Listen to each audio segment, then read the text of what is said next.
Hello, everyone, and welcome back to Accidentally Profound, the unofficial #1 podcast in Indianapolis, Indiana. I am your host, as always, with the most, Drew Kennington, coming to you live a little early this morning. I'm not going to hold you. Got a little 11:41 a.m. Sunday recording session for you. Trying to get this one in the can, trying to get on with my day. But we do have a beautiful 83, 79-degree day here in the city. Seems like the heat wave might be a little bit behind us. As we like to do here on the show, we are amateur meteorologists, so we like to cover the weather. It's just what we do. But based off of my what I'm getting from the inside sources here on the show, does not seem like the heat wave is that far behind us. It's gonna be hot still. I don't know what we're talking about. But I mean, in regards to weather, it's still hot, so that's always a good time. I did still sweat my balls off this week at work, but I didn't almost die. So you got to take your wins where you can get them. Like 2 weeks ago, it was like you might die. There's a chance. There's a chance you're gonna probably perish here in the heat. But this week it was more just like, this is pretty uncomfortable. My shirt is sticking to my chest. I have a case of swamp ass, but it wasn't like, my fiance may never see me again. That wasn't the vibe that we got this week. So hopefully that is behind us. We are in the dog days of summer, so we're gonna have some heat. And if you can't take the heat, don't come in the kitchen. So guy like me, I stay in the kitchen. Word to my mother. So yeah, man, it was a good week. Better week than before. Um, but yeah, it seems like it's still just gonna be hot because that is the woes of summer. And I heard something this week that like every now and again you'll kind of hear something in passing and then you don't really think much of it, but then you think a little more on it and you're like, weird. So uh I guess I was a part of this conversation. One of the people in this conversation, there was three of us, mentioned that he was going to Oregon for a golf trip, and somebody else within the conversation goes, "Oh, the weather must be beautiful there." And he was like, "Yeah, bro, it's like 65 degrees right now." And we were all like, "Oh." Like it's just so funny because usually when you have those conversations of like, especially in the Midwest, of someone going on vacation, that's usually like, "Oh, we're in the middle of winter and they're going to Florida." And you're like, "Oh, bro, I bet it's so nice." They're like, "Yeah, bro, 70 degrees." You're like, "Man, it's like 12 degrees here. That sucks." But it was funny because it's just been so hot that someone says 65 degrees and we're all just like, "Oh, fuck, dude, damn." Like, just so jealous that he's going somewhere that it's 60 degrees. Because, I mean, that's the ideal weather, right? 60 to 75 degrees. Hey, maybe a little sweatshirt in the morning type of vibe. By midday, it's nice and breezy and a little bit sunny. That's the best weather you can ask for. But, I feel like here weather in the Midwest, bro, we're really leaning into the amateur meteorologist today. But the weather in the Midwest is so weird, bro. The past few years, it has been so weird because we get like a pretty not like crazy winter, but a kind of gnarly winter. Pretty couple gnarly storms, and then it just like you kind of blink and it's just like hot as fuck. You get like 2 weeks of spring, and then it's like hot as fuck all the way till like damn near October, and then again you get like 2 weeks of fall, and then it's winter. So I'm not again I don't really know what I'm talking about in regards to that stuff, but I just feel like I don't know what's happening. Some the liberals would probably say it's global warming and that the earth is dying and that it is our fault and that we are the hashtag problem. But I don't know, man, because I feel like the world just kind of the earth goes through ebbs and flows. So I feel like, maybe we're just going would it be an ebb? Are we ebbing right now? And the climate around the world is just changing in different regions of the world. And yeah, it just seems like the Midwest is just, I guess, getting the short end of the stick once again. All right, we're gonna step away from weather because we're one take in this episode. This is a one take episode. Sometimes I come on here and it's a 3 or 4 attempts to get the ball rolling. I go about a couple minutes and I'm just like, no. Go about 5 minutes, no. 30. Sometimes it takes a minute to get the ball rolling here, but I don't want to do that today. We are one taking, we are flowing, we are going to get in the groove, and we are going to make this happen. Okay? So, where I want to start today's episode is something that I did not intend to even talk about this week. This was a bit of a buzzer beater moment for the kid. I partook in the viewing experience of watching UFC 329.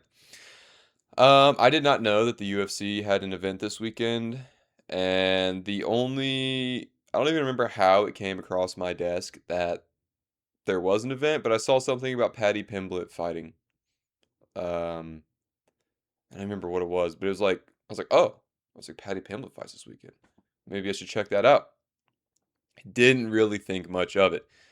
And then again, I saw something else on social media about the UFC fights. I was like, okay, well, let me at least see what the card looks like, because I had an open Saturday last night. I was like, really don't got anything going on Saturday night, so I mean, like, if it's a good card, I'll pay the $9 a month that it is for Paramount to watch the card.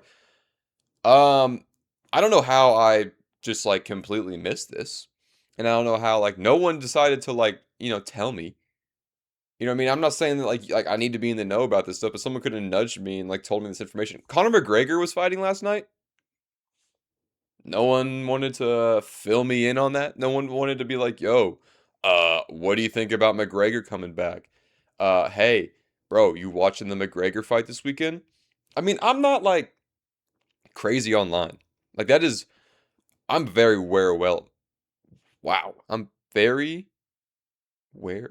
Uh, what am I trying to say? I'm very aware. Wow. I'm very well aware. Holy shit. Having a fucking stroke. I'm very well aware of the fact that I am, I guess, in the grand pop culture scheme of things, considered out of touch. I don't really know what's going on with half the shit that's going. Naomi has to fill me in. She is like the um it's like there's like a filter system, you know what I mean? Where it's like all the shit that's going on online gets filtered through her, and then the ones like the shit of note gets handed to me. So it's kind of a cool system because I don't have to do the hard work myself. I don't have to weed through all the bullshit, all the dumb shit on the internet just to get the juice.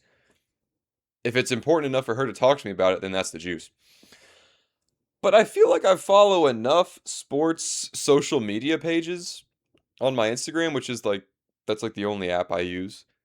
That somebody would have let me know that there would have been someone somewhere that posted a promo clip that would have posted something in regards to this, but no one decided to tell me.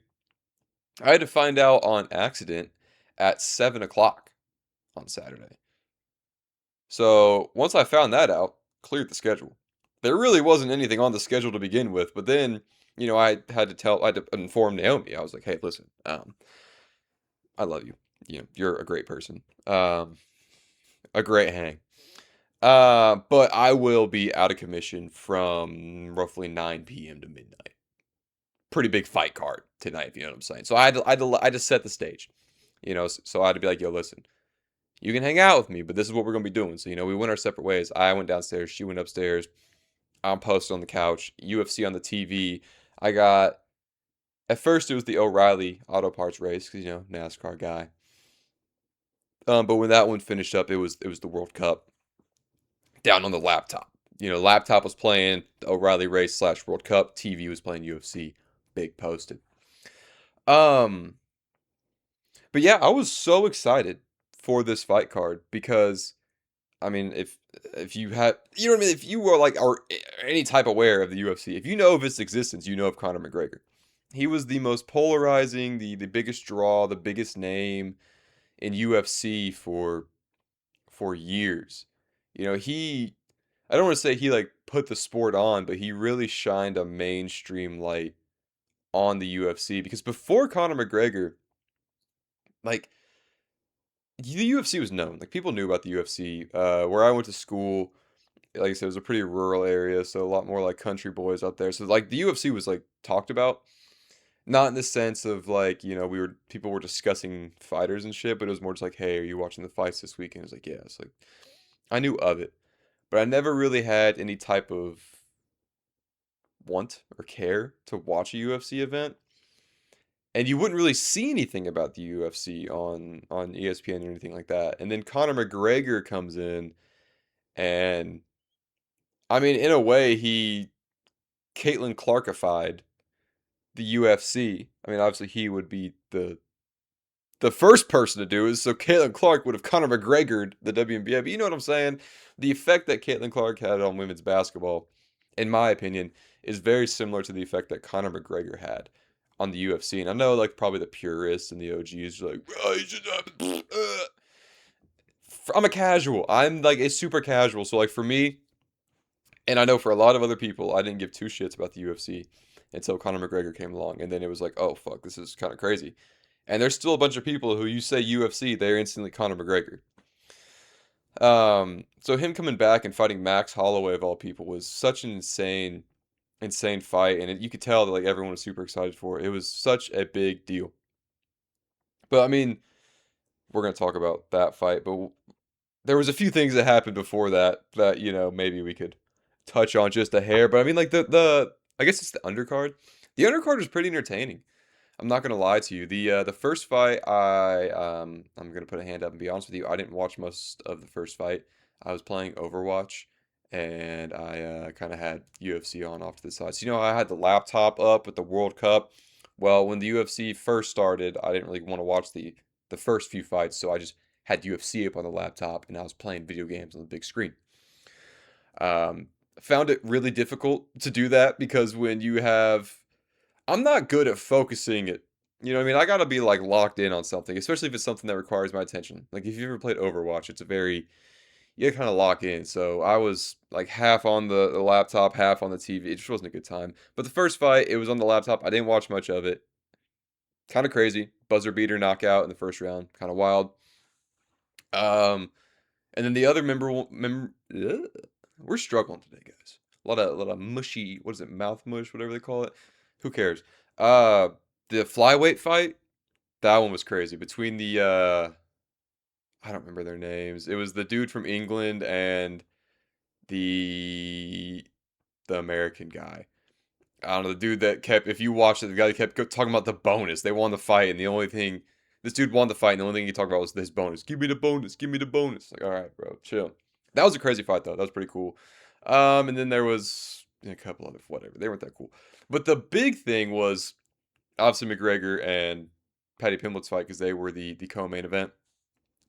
So Paddy Pimblett's fight was so interesting because I believe that he is in essence like the new Conor McGregor. The pull and the captivation that Conor McGregor had on the UFC, what would it be? Probably 10 years ago, 8 to 10 years ago now, is what Paddy Pimblett now has. So it was almost like a weird type of I don't know the word I'm looking for, but to have like almost like a passing of the torch in a way that it was like Paddy Pimblett is the co-main. He comes out first. The whole entire crowd is electric. They're doing his Paddy chant, they're doing his dance, whatever.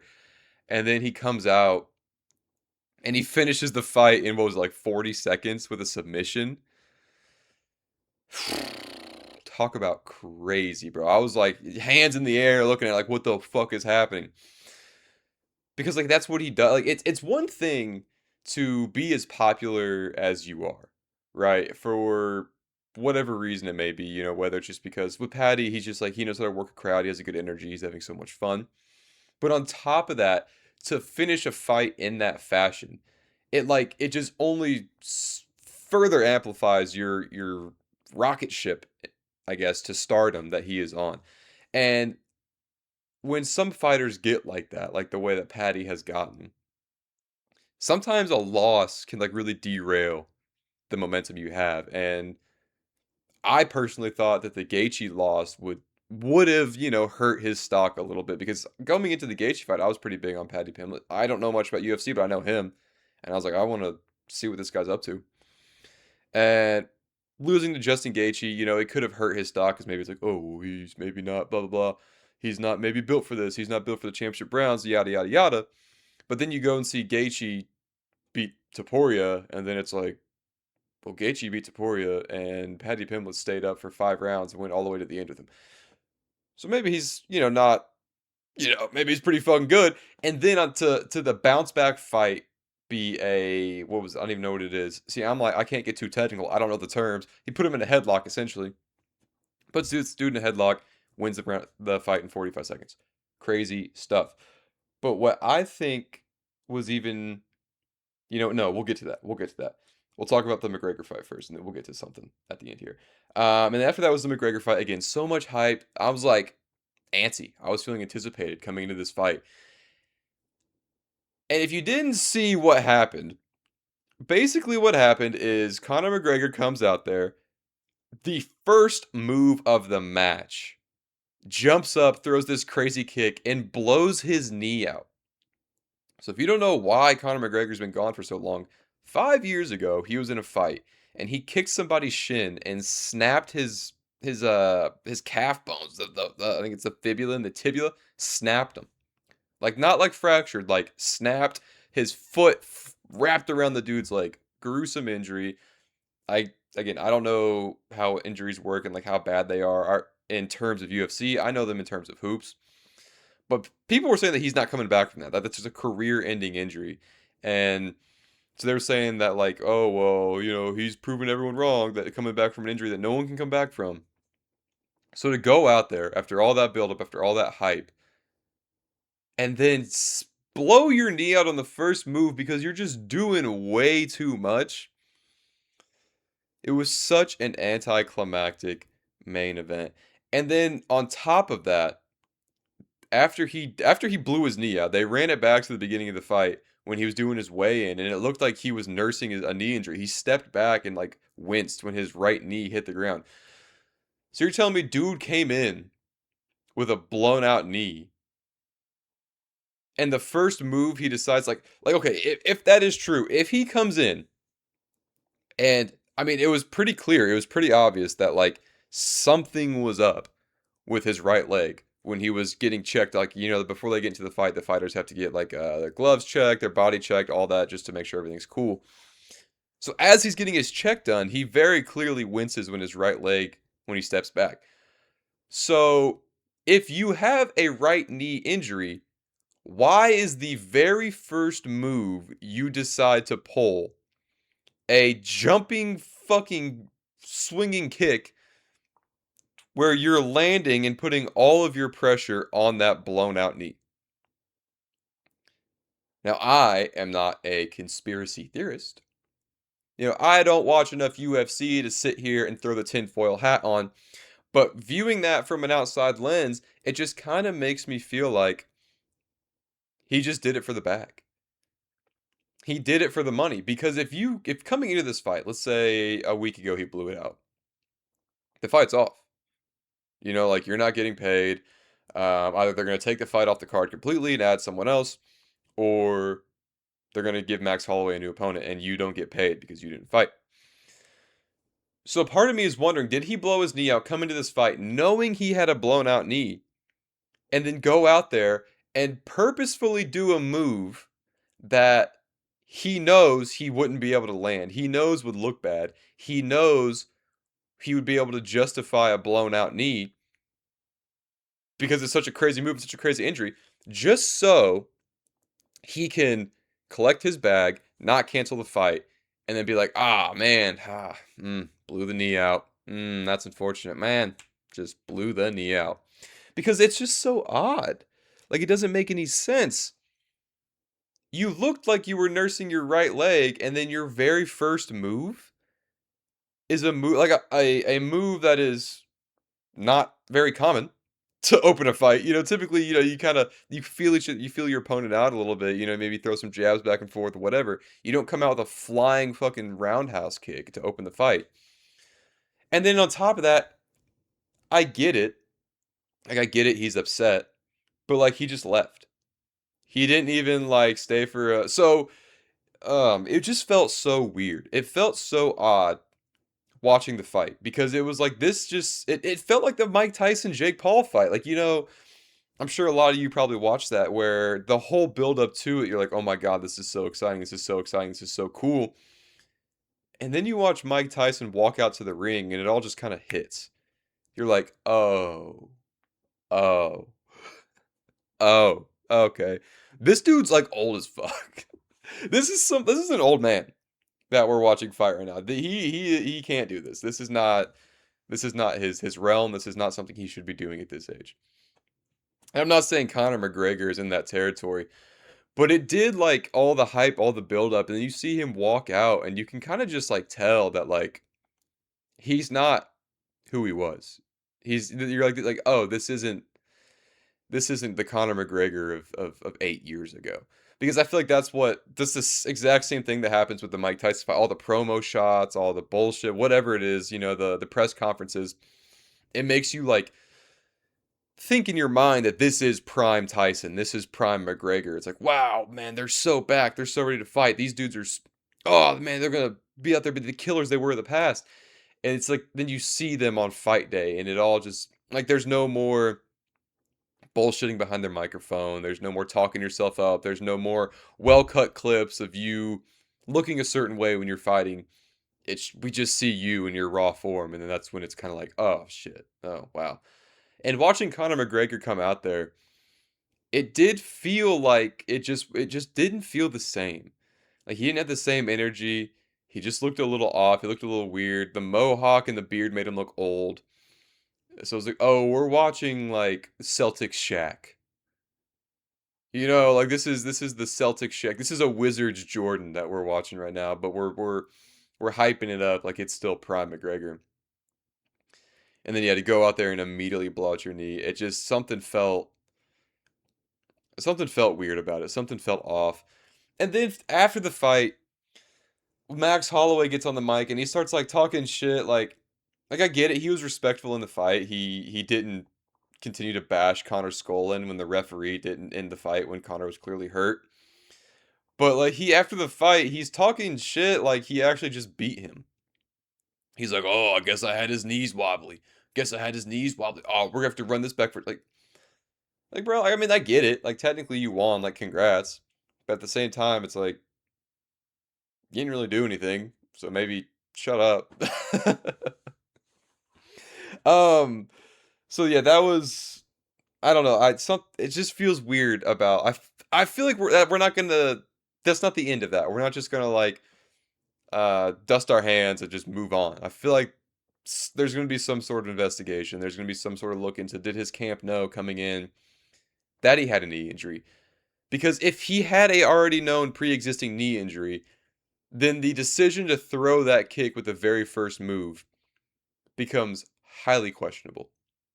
Because it already was a questionable move, fully healthy. Fully healthy, that's a questionable play to come out and do first move. But if you already have a pre-existing knee injury and then you come out and throw a kick like that, now we're into the territory of like, did you purposefully injure yourself so you didn't have to go through the fight, but you still got your bag? You didn't have to get all beat up. You didn't have to go through the championship rounds. You didn't have to have a bloody face, whatever it may be. You came out, the fight was on, you blew out your knee, you got your bag, you went home. I don't know. But one of the big things in this UFC event that really caught me off guard was that Sophie Cunningham was a ring girl. I don't remember which fight it was for. I think it was for the Paddy Pimblett fight. Um, you're sitting there, you're watching part of the I guess production of a UFC event or really any combat sports events. They always have the ring girl who carries the round number across the ring, and they'd been doing it all throughout the night for the UFC. But as I'm sitting there before the Paddy Pimblett fight, chilling, I see Sophie Cunningham on my TV screen, and I'm like, what the fuck is she doing there? And then she's the ring girl. And I'm like, oh my God. And like, I'm like not this season, but I'm decently tapped into the WNBA. So I kind of know. I know. All right, guys, I know what's going on. I see the racial tension, I guess you could say, going on in the league right now. You know what I mean? I'm tuned in. I'm tapped in. So to see what has honestly become like a polarizing figure in the league, I guess so to speak, in a UFC event, it just like it further amplifies and further solidifies the the fan base and the I guess the attitude of the Indiana Fever. Because the Fever have allegations on their head, bro. Not necessarily the Fever as a team, but the two specific players with which is Caitlin Clark and Sophie Cunningham. They got some allegations on their head in the sense of like there's some racial stuff going on and like no one's really saying anything about it. So to then have one of the I guess poster children for this racial tension within the W go to a UFC event and be a ring girl. Now, this isn't me saying that if you're a fan of the UFC, you're a racist. But I mean, I think it is pretty well known that the fan base and the demographic of a viewer of a UFC event is more into that right-leaning MAGA crowd. That's just the reality of it.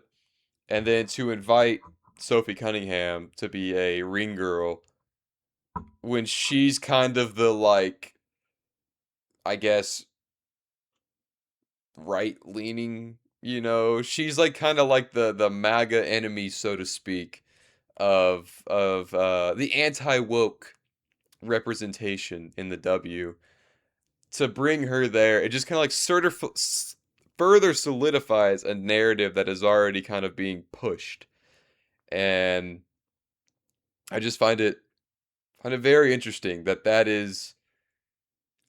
like she's one of the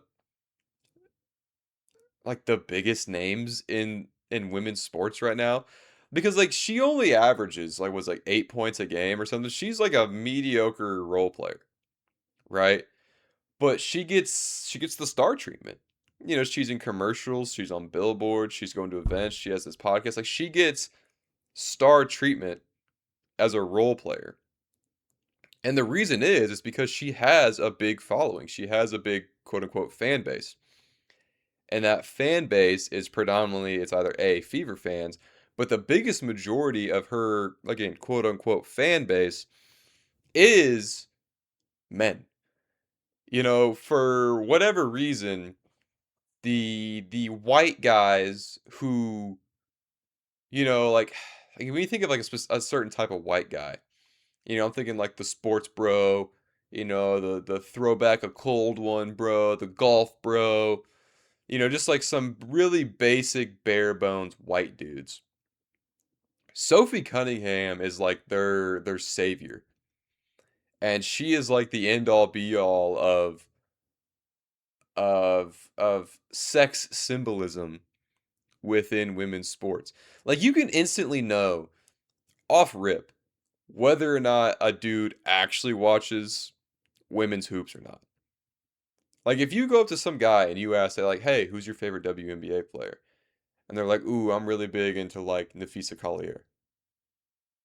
It's like, "Oh, bro knows ball. Bro knows ball." It's like, "Oh, bro, I think Chelsea Gray. She's nice. She's filthy." It's like, "Oh, damn. All right, cool. You're a ball knower." But if you go up to a guy and you're like, "Yo, who's your favorite WNBA player?" and they say Sophie Cunningham, it's like, "Okay, so you don't know ball." It's like respectfully, I'm not like trying to be disrespectful here, but it's like I am talking to a casual. And as somebody who loves to talk hoops, I'm a pretty big proponent of talking ball. I come on here a lot and we talk ball. I don't like talking to casuals. Like when you speak to a casual about any sport, the only thing they're going to regurgitate to you is headlines that have been propagated by the media. Like if you talk hoops, NBA hoops. We're not talking women's here. If you're talking like men's hoops and you talk it with a casual, the only talking points they have is whatever talking points are the most popular on social media. And it's very hard to have those conversations because they don't really know what it is they're talking about. So when you bring up a counterpoint of like, hey, listen, yeah, I know you think this, but like you need to take into account this, this, and this, they don't have the intellectual ball capabilities to go into that conversation because they don't know. They're just regurgitating headlines. And when somebody says their favorite player is Sophie Cunningham, then I know that is about your level of knowledge of the WNBA. You are just Caitlin Clark, um, Indiana Fever, Sophie Cunningham, casual. And like that's fine. Like casuals, you're gonna have casuals in any sports league. But I just feel like for whatever reason, being a casual and about women's sports, it's a very odd it's odd. Because when you're a casual for let's say football, the biggest names, the biggest, people that you are like the casuals or fans of that the casuals know about, it's the best players, right? Like in baseball, if you're a casual, the biggest names are like Shohei Ohtani, um, yeah, but I don't know, like fucking I don't know baseball. I can't I can't even name like three guys that are like probably the biggest names in baseball. That's how much of a casual I am for baseball. But you get what I'm saying? It's like Aaron Judge, you know what I mean? It's like those guys. Those guys are like who you follow, who you know about. Same shit for basketball, it's like, oh, LeBron, Shea, Jokic, Giannis, whatever. Jalen Brunson. Like those are like the names you know. Football, Patrick Mahomes. What you get what I'm saying? And it's always the best players. But when it comes to women's sports, it's not the best players. That is not who the casuals rally behind. They just rally behind whoever they think is hot.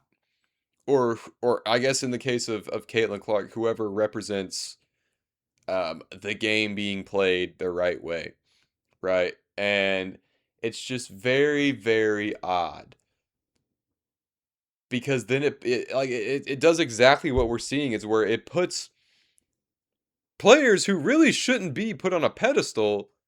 Like Sophie Cunningham, I just said she's getting all these deals, she's getting doing all this stuff. She's like on some sort of world tour, but she's like a role player. Like she's just not that good. And that's okay, but like she's just not that good. Caitlin Clark is viewed as like the second coming of Jesus Christ. But she's good. Like she's a good basketball player. I'm not gonna sit here and be one of those guys because that also annoys me. And so you got people on one end of the spectrum who act like Caitlin Clark is like the greatest player to ever touch a basketball, and then you have the other people who like are haters about it and act like she's like not even good. And it's like all right, hold on, time out. I'm well aware that what is happening with Caitlin Clark, the pedestal she's been propped up on, is a little much. She's not like that good. She's good. She's really good, but she's not like that good. You know what I mean? But then you on the other side, you have the haters that are like she's not even like top. She's not even a top 12 player in the W. She's not even top 10. She's maybe top like bro. Okay, like calm down. Like she's decent enough.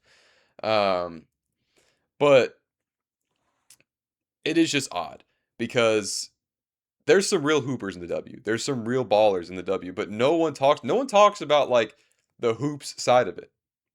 The W is not a league consumed for the level of hoops they play. It's just consumed by like I mean there is some ball lovers, but it's just like the casual fan like what is Caitlin? It's the Caitlin Clark show for a lot of people and it's just like such a weird league, man. Which that's why I think Unrivaled's kind of fun and why it's honestly a little more enjoyable to watch because the media hasn't quite sunk its fangs into Unrivaled. The Caitlin Clark Mafia hasn't made its way to Unrivaled because she's obviously not in it. It's just all it is. It's like purely like women's hoops fans, like pure the ball knowers of women's hoops are watching Unrivaled, and I think that's cool. And I feel like that is where like I could see a world where Unrivaled eventually kind of overtakes the W in popularity because the media narrative around the W, it's not. they're after what they are after when you with the media coverage is the polarizing um the polarizing topics. Like they aren't here for the ball. They're here for like what is going to get the most clicks, what is going to get the most people to view our show, and it is Caitlin Clark versus whatever black player is her enemy that week. That's just the reality. That is for whatever reason what gets the views, what gets the clicks. Whereas Unrivaled, it's just strictly ball. It's strictly hoops. There's no like crazy narratives. There's no crazy media spins. It's literally just, hey, we're gonna come here, we're gonna play ball, and we're gonna hoop, and you can watch if you want. So I mean, if this keeps up, if this narrative keeps up, and they keep pushing certain agendas within the W, I can see a world where the W's ratings do tank, and Unrivaled is kind of the new premier women's sports leagues. I could see it.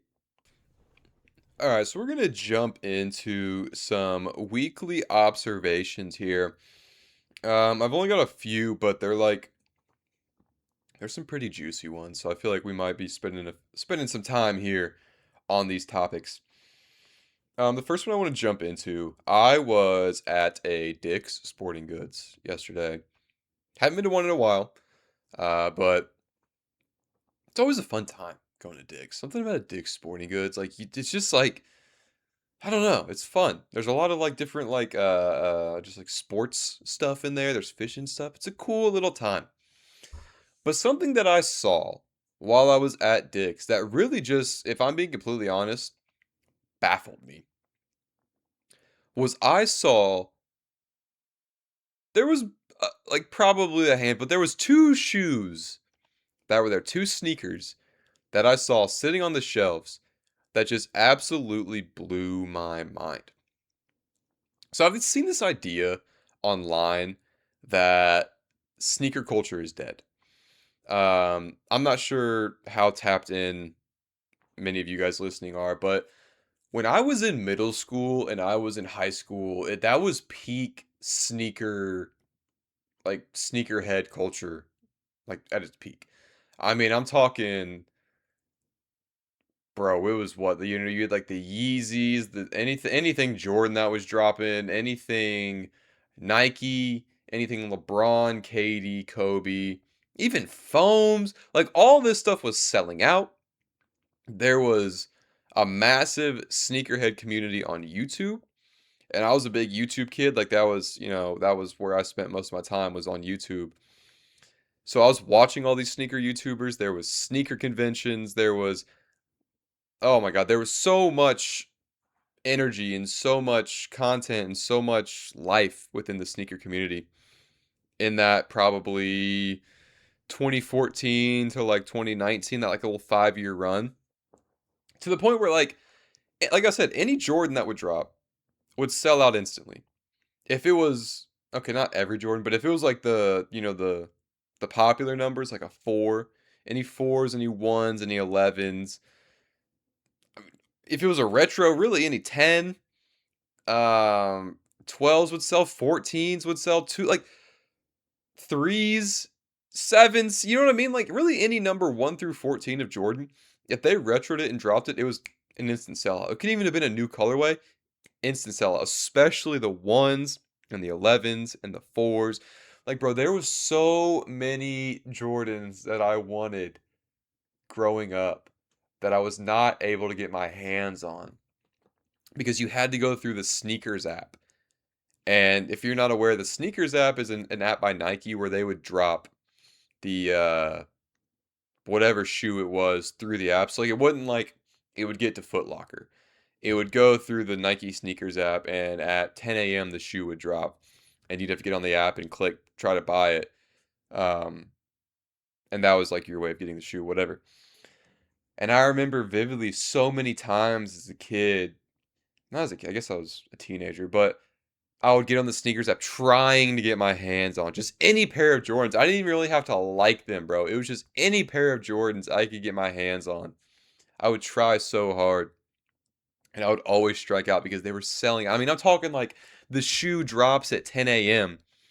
I'm on my phone refreshing since 9:45, and I hit buy now at 10 a.m. and I don't get the shoes.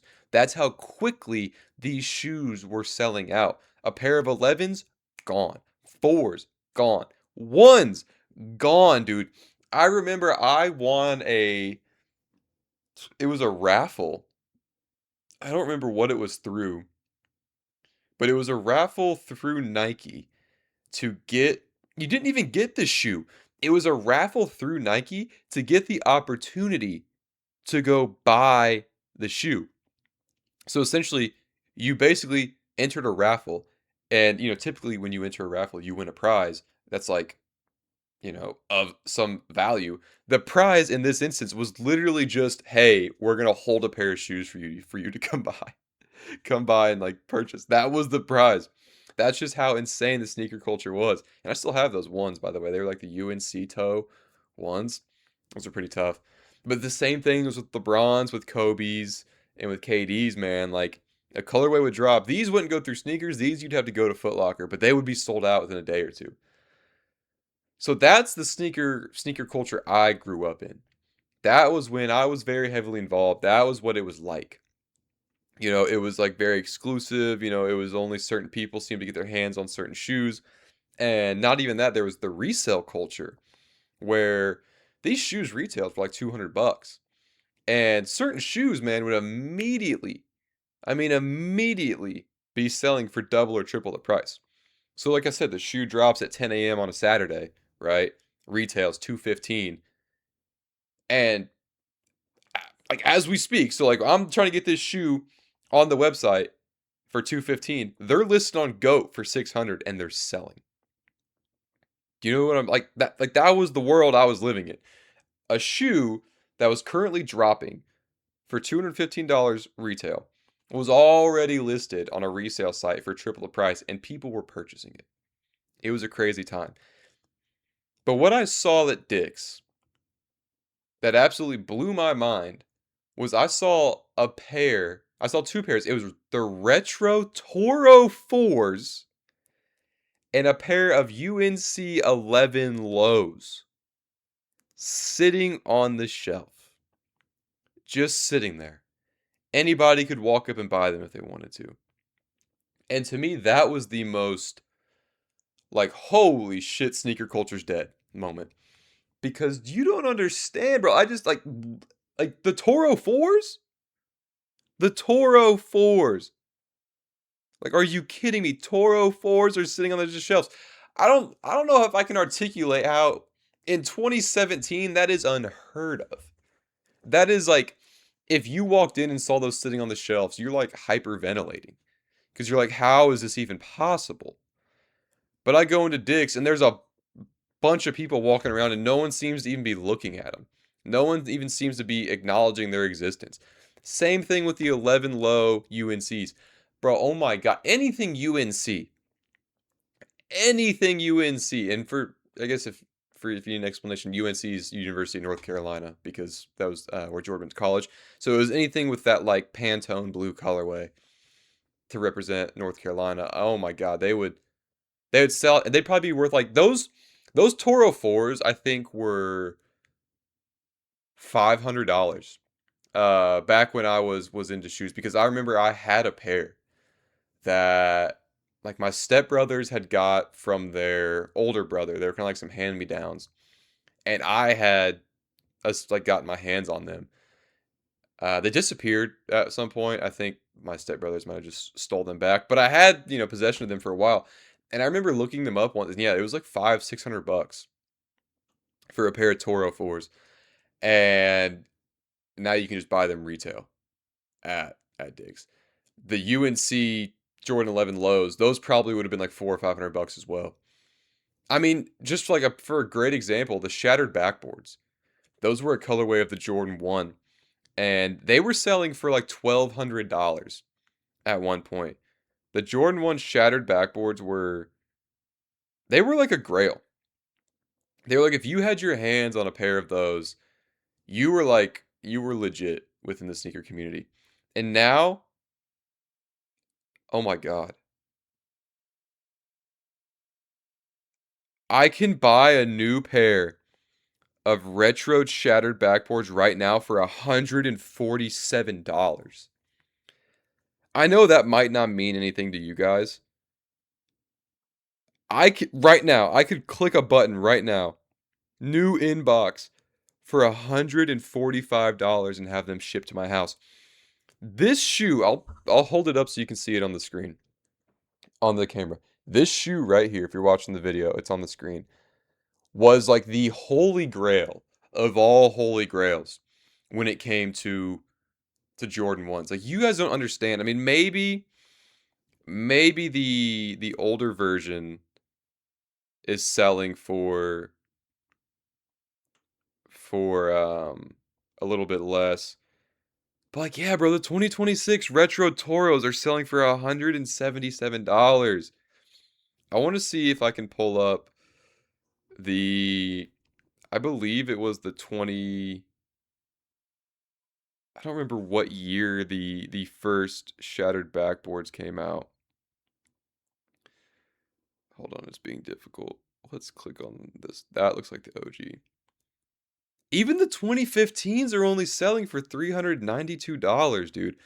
I don't Can I see it doesn't go back far enough. I know on StockX sometimes you can see like how a shoe has been selling and you can kind of see like, the ebbs and flows of the price. But dude, I'm telling you, yeah, those shoes, oh my, that's just crazy. It's just so mind-boggling to me. And I understand. I mean, I watched a video actually on it probably like 6 months ago about kind of why the sneaker culture has died. And it does make sense that they did kind of flood the market with with the shoes that were popular. I mean, it makes complete sense because from a business standpoint, you see, hey, we'll use the shattered backboard as an example. Hey, this Jordan 1 colorway is selling for $1,000 online. People really want this shoe. Why don't we just retro it? Retro in the sneaker world just means they re-release a shoe. So if Jordan dropped a shoe in 85 or whatever and they re-release it in 2025, that's considered a retro. So if you ever hear Jordan retros, it's just re-releases of Jordan's colorways. Hashtag the more you know. Um, so like, okay, we'll just retro these ones. Everyone wants them. They're gonna sell out quick because that means they can get them for retail. And then you flood the market with product. You flood the market with supply to where there's no longer a scarcity aspect to these shoes. It makes people lose interest, And I understand that. I understand how the economics of all that work, but it still is baffling to me that it's that sneaker culture has just fallen off the way it has. Because man, the run that it went on when I was in high school, man, I was obsessed with shoes, man. I was really big into that. I had the LeBrons, I had the Kobe's, I had some foams, had some KDs. Ah, I still love shoes, but it's just like at this point, it's like I don't really have the money to be spending $150 on like a pair of shoes. And honestly, like some of the like I just really think that's what it is. Like some of the styles, they don't really fit with today's, I guess, fashion. Because like basketball shoes aren't really a part of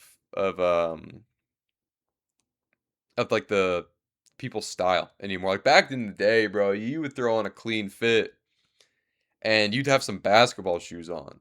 And it wouldn't be weird. Like you'd be throwing on a suit wearing some LeBron 10s and people would be like, "Damn, he's clean." Like people would be like, "That's a fit. Like he's getting his shit off." But now today, if you throw like a clean suit on and you throw on some Ant Edwards ones or some D Book ones, whatever, those are some cool looking shoes, but it's just like you're kind of like, why are you wearing basketball shoes, bro? Like the culture and the idea behind it has shifted. So, yes, man, rest in peace to sneaker culture. Um, if I had, if I had like a lot of some more disposable income, I'd probably be scooping up some shoes because now is a great time to be a sneaker collector, bro. Like now is the best time to be a sneaker collector because you can get your hands on any shoe you want for a reasonable price. Everything's on sale. You can get a pair of shattered backboards for $145. You told somebody in 2016 that, they'd laugh in your face. They'd be like, they're probably fake. It's like, no, bro. Released from Nike themselves. 145 beans, tap in, bro. It's crazy. It is crazy. All right, so the next thing here on the weekly observations, the one that we were gonna, I'm not sure if you guys recall, we were gonna talk about it last week, but we didn't quite get to it because I didn't really want to talk for another 20 minutes. Um, it's the rise of content creation as a career and why working sucks. That's what I have written down here. But like what I guess mean by that, I mean I think it's pretty that one's a layup, if I'm being honest. It's a pretty easy layup. But I mean we live my God, we live in a society. Um in today's culture, content creation as a career has become like a more common thing. Like again, growing up when I was man, we're taking this shit back to the mid 2010s. It's a retro episode. Um when I was in like middle school, high school, the idea of being a YouTuber was pretty it wasn't like as commonly accepted as it is today. Like if it was like you were like a YouTuber, it was almost kind of like this like super niche, super taboo career that like only certain people had. It wasn't, it was like, oh my God, he's a YouTuber. It was almost like they're like an actor, like a celebrity. But today, it's completely changed in the sense of like you can be a content creator without having to be some overly famous entity. Like back in the day, if you were a YouTuber making all like you were like damn near a celebrity, and you still are to an extent, but what has become that there is so much money and the reach of social media has become so vast that it's no longer just the younger generation consuming it. It is everybody. Everybody is consuming social media. That there's so much money and there's so much um, attention on these apps that like really anybody can be a content creator and make a livable wage.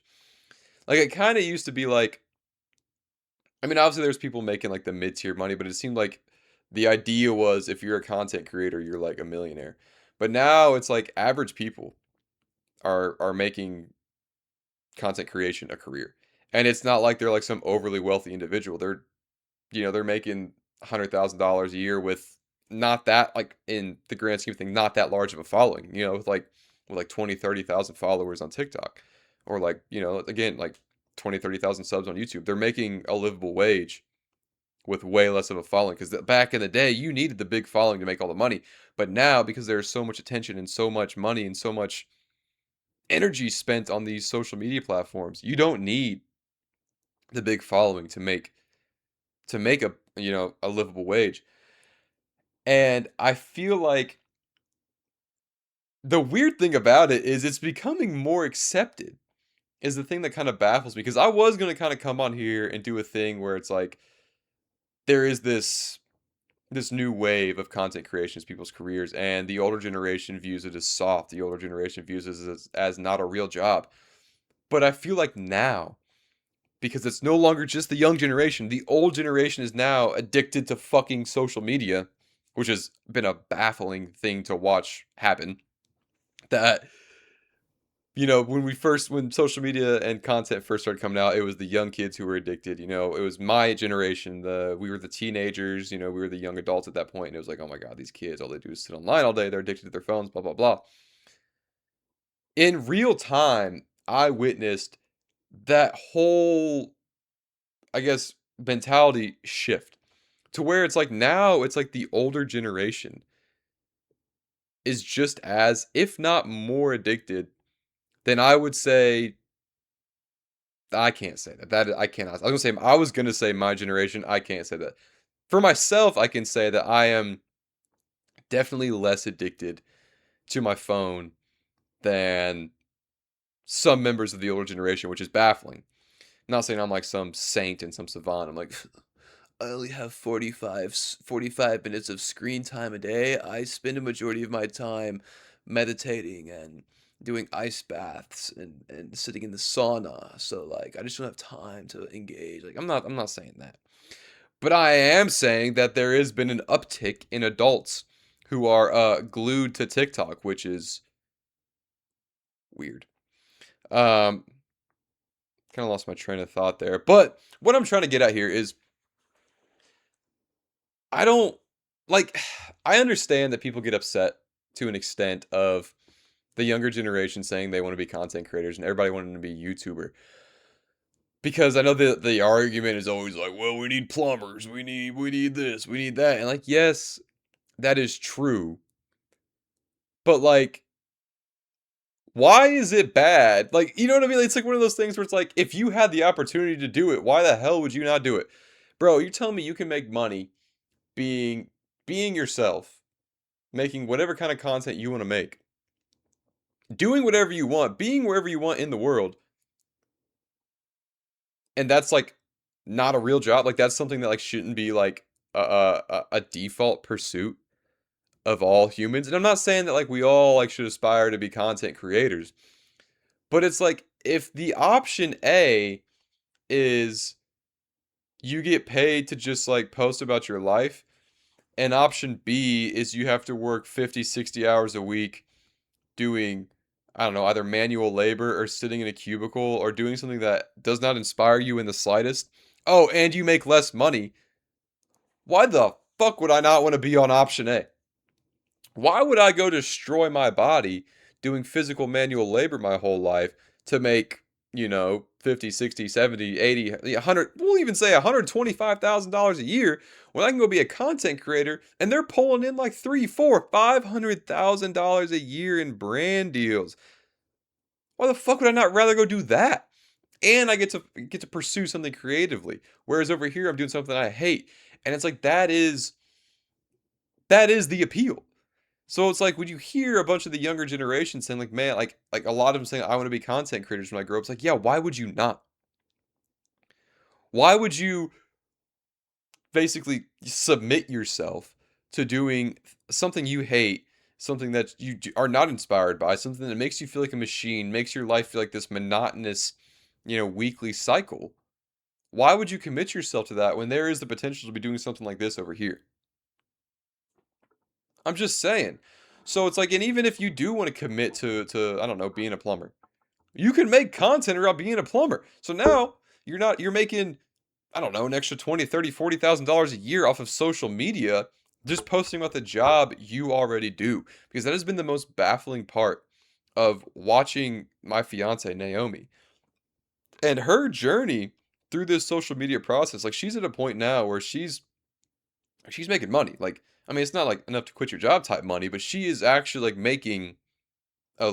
making income off of her social media. And it's just so wild to me because all she really posts is like things we're like we are already doing and she is already doing. It's not like we're like going out of our way to move a certain way or do a certain thing. It's this is what we're doing on our weekend and she's just recording it and she posts it and she's getting paid and she's getting brand deals and it's like why would you not rather at least try to pursue that than, you know what I mean? Just chalk it up as an L and spend your life working a job you hate. And I'm not saying we all need to be content creators, but all I'm saying is like, if you have something you're passionate about, if you have something that really excites you, why would you not want to pursue that and put energy into that as opposed to spending all your energy working a job you hate? Because that is something I've learned. I don't hate my job by any means.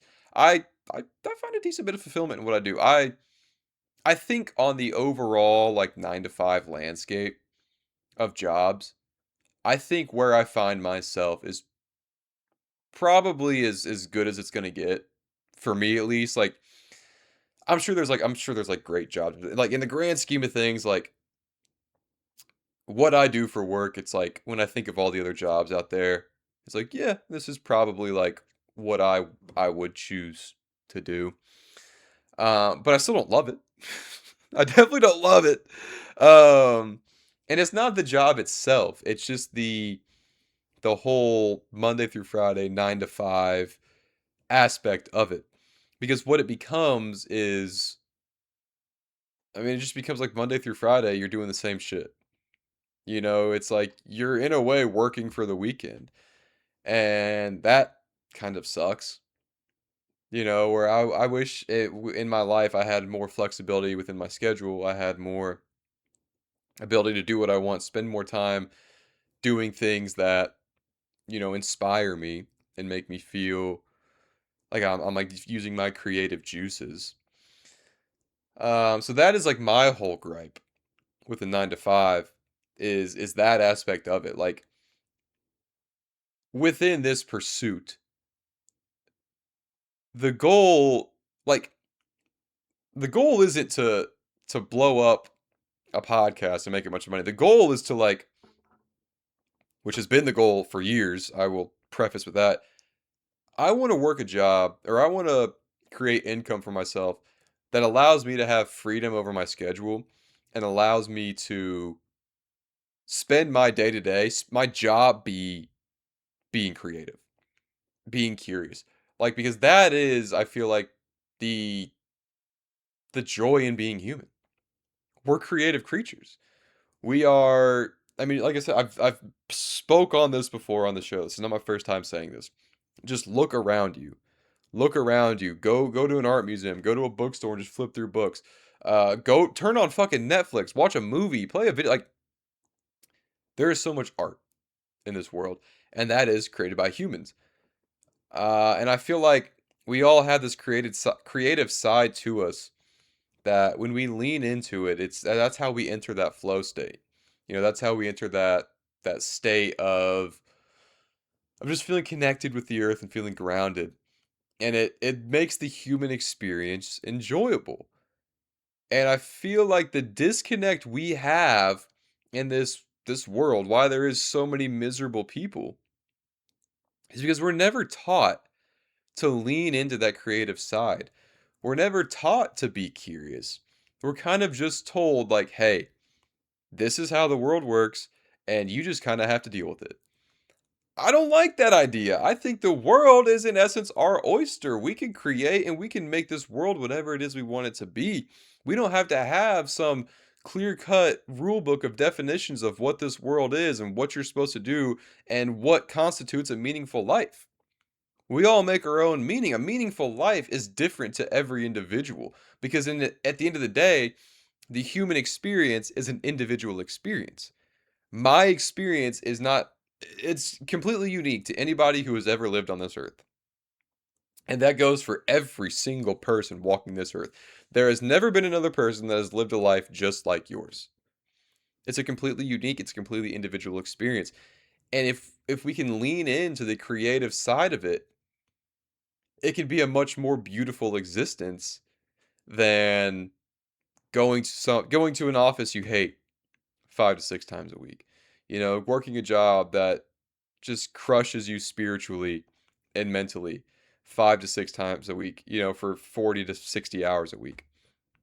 And even on top of that is you're not contributing any of your creative side to the world, but on top of that, you're crushing your soul in the pursuit of what you deem to be success.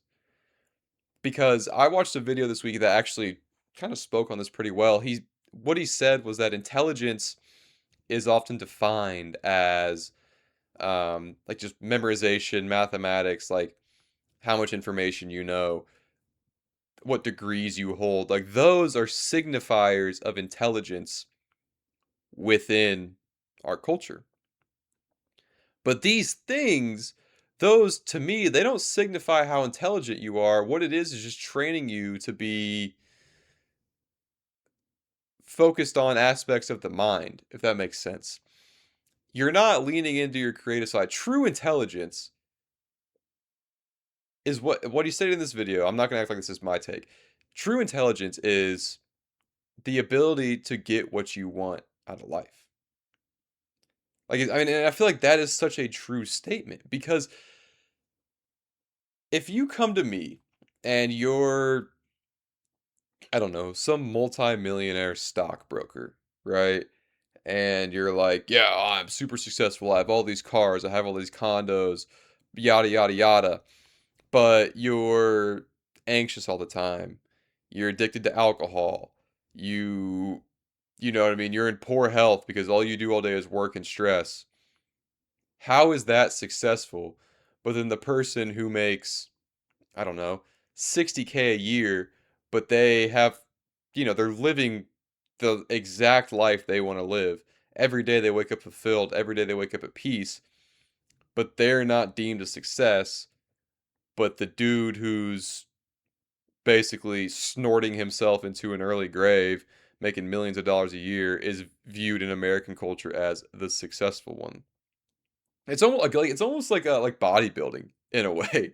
Like how with bodybuilding, like you see these dudes who are like super buff, super jacked, um, and just like super ripped, like they have great physiques, and you think that like they're healthy, but then like the skinny, super skin and bones dude who eats, you know what I mean, like super clean, super healthy, and runs 10 miles a day is way healthier than Chris Bumstead. You know what I mean? Like, and that is kind of American culture is like we view the quote unquote bodybuilders of the world as success, whereas the dude that no one talks about who, like doesn't have the greatest physique, doesn't, do all the extra shit, is just kind of living on his own, living within his means, living in peace, is not viewed as a successful one. And I just find that very interesting. I don't even know how we got on that tangent, if I'm being completely honest with you. So I don't even know really where to end that one at. But yeah, it's just a very interesting world, and I feel like content creation can kind of open new doors for people, open new avenues for people that wouldn't be previously thought possible within, the basic ideals of society and things of that nature. Um, so yeah, man, just do what inspires you, especially with all the AI bullshit. We don't even know what jobs are gonna look like in 10 years. Uh, so we live in the time where it's like you can really try to make a pursuit of whatever it is you want. Just try. I know it's so stupid and it sounds so lame, but just try to do something. If you feel a pull to do something, if you feel inspired, try to lean into it and try to make that your everyday existence. Try to lean into creativity, try to lean into the more, spiritual side of this world and less on the material, tangible analog side of things. But my friends, my followers, my listeners, my goats, I do believe that is where we're going to wrap today's show up. Not gonna lie, a bit of a interesting episode. We went for an hour. Like we're an hour and 10 minutes ish into this thing, but we really didn't cover half the shit I wanted to go. Hey, we just kind of yapped today, and I respect it. I'm not gonna hold you guys. I respect it because, yeah, man. I don't know. Sometimes I feel like I don't have enough to talk about. Like I could have like 5 things on the docket, and then I could be like, man, there's no way I'm gonna get an hour out of these 5 things. Man, we took 3 things and we took them. Hey, we took them to the promised land. So I do think that is a skill set I have gotten better at when it comes to this show is really being able to take a topic and kind of wring out all the takes. Because I've mentioned on here that I listen to Tim Dillon, and that is like one thing that he does really well is he only really talks about like 2 or 3 things and he goes for over an hour, but he really does a good job about getting everything he can out of a topic, getting every joke, and kind of running with it and allowing himself to go down these like random paths and make something out of nothing, which is kind of something I've been trying to get better at. Because, like I've stated, the goal of this show is to eventually have guests come on here. And I feel like a skill set that would be nice to have in the event that I, do that, or when I do that, is to be able to just kind of like kind of just go on tangents because I feel like that is what makes conversations beautiful. Like when you're listening to a podcast and it's like very interview based, where it's very like a question is presented, here's the answer. The next question is presented, here's the answer. You know what I mean? It's very like Q&A style. Those are cool, but for me, like there's plenty of successful ones. I'm not going to sit here and act like it's not a recipe for success. But where the beauty lies within podcasts, I think, is when you can capture real, genuine conversation and put that out. Like, for whatever, I don't know why, for whatever reason, lately, Naomi and I have been like getting into like really just in depth and intense conversation about whatever, just like some random bullshit. Like, we've been like really getting like analytical and like breaking down and like what, like, very, this past week, we've been really diving into that rabbit hole. And like those conversations are the most enjoyable to have because you're kind of just speaking from a place of like of intent focus and intent listening, like a real true conversation. Um and you never know where it's gonna go. You never know how it's gonna end up. You start off here, and then after 15 minutes, you're way over there, and then it's kind of like, how the fuck did we get here? But that's just the flow of the conversation. Whereas if things are more like interview style, it's just, I don't know. It lacks the juice. It lacks the substance that, a free flowing conversation without really any borders or really any limitations um, can hold. Which is, the skill I'm trying to perfect here with this show. It is why I come in here for an hour and kind of try to ramble and try to also put together a meaningful, cohesive, and enjoyable hour, but while also being able to just be able to talk for an hour, you know what I mean? And be able to have those conversations, which I feel like it's working because A, I'm able to come on here and yip yap for a while, and B, in my day-to-day life, I'm seeing more instances of great conversations. I don't know if that's just a coincidence or maybe it's, I've been able to develop my conversation skills a little bit more and I'm able to see those results within my daily life. Who knows? But but yeah, man. I think that is where we will wrap today's episode up. I would like to thank you guys so much for listening to today's episode. It always means so much when you guys listen this deeply into the episode. Makes me feel happy, makes me feel warm, and it makes me smile. So thank you guys for listening.